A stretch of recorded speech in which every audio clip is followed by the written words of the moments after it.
The 76th JPMorgan Asset Management Round the Island race took place on Saturday 23rd of June.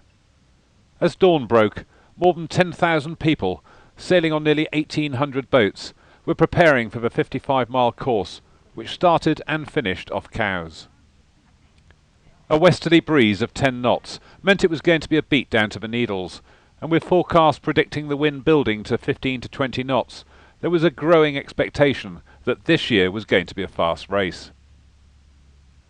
The start for Fleet 1 got underway at 5 a.m, with broadcaster and writer Alan Titchmarsh firing the first cannon from the Royal Yacht Squadron.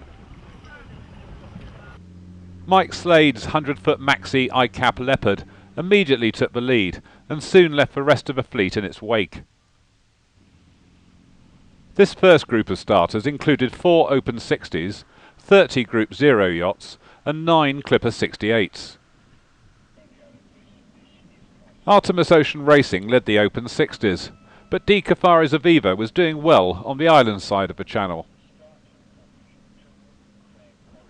Sir Robin Knox-Johnson's Lombard Marine Finance was sailing under new livery, having recently returned from the gruelling Velux 5 Oceans race.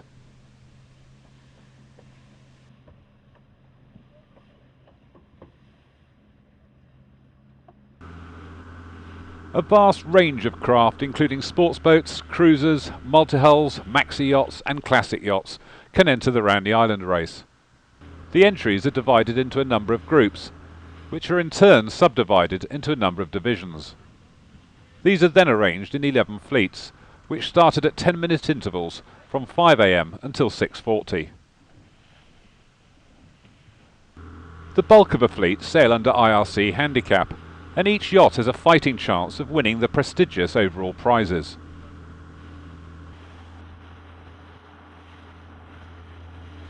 By 5:30, ICAP Leopard was off Newtown, beating into the 10 to 12 knot westerly breeze. And barely 15 minutes later, she was storming through Hurst Narrows.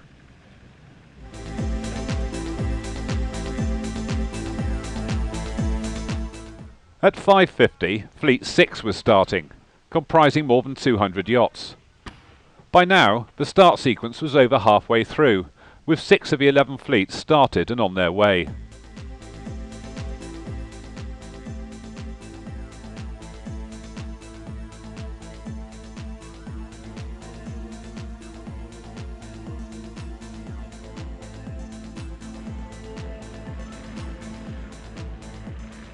Meanwhile, Leopard was out on her own, sailing past the Shingles Bank on the approach to the Needles.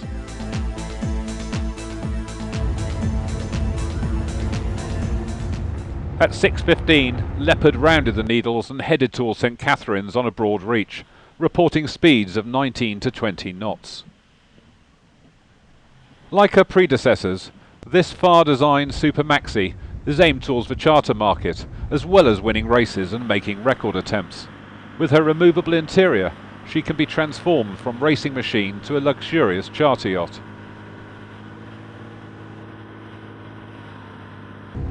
The first 2 Extreme 40s were not far behind, with JPMorgan Asset Management and ABN AMRO rounding the Needles at 6:20, within 50 yards of each other.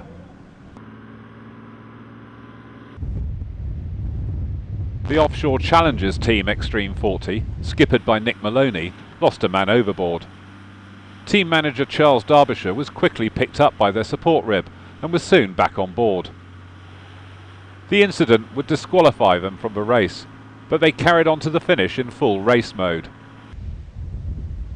At 6:34, Bounder was the second monohull round the Needles, with the TP52 Panthera next, followed by the Volvo 60 Project and the TP52 Red.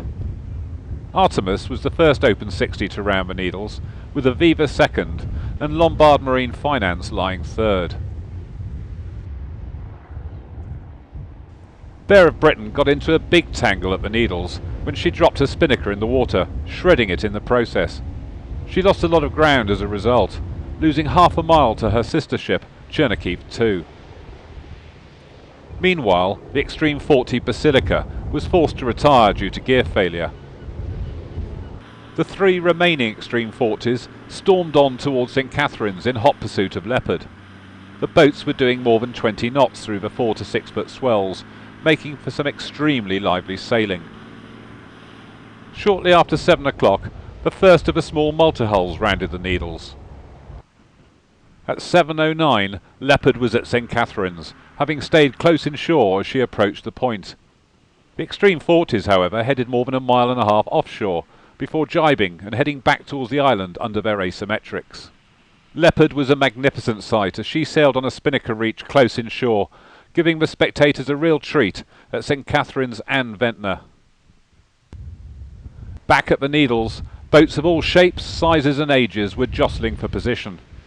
By 7:30, double gold medalist Shirley Robertson had rounded in her J80. Shortly after her came the first Hunter 707s and sonars.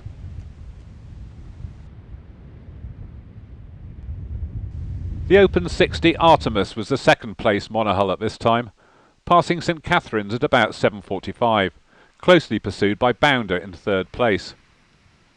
Skippered by Johnny Malbon, Artemis was having an excellent race, making massive gains by choosing to go well offshore, rather than jibe along the island coast. Little did anyone know at the time that Bounder, the brand new 55-foot yacht owned by Chris Little, would encounter disaster a week later when she lost her keel off St. Catherine's, capsized and had to be abandoned. Just before 8 a.m, the yacht Malice hit the wreck of the Varvassi at the Needles, but later reported she was okay.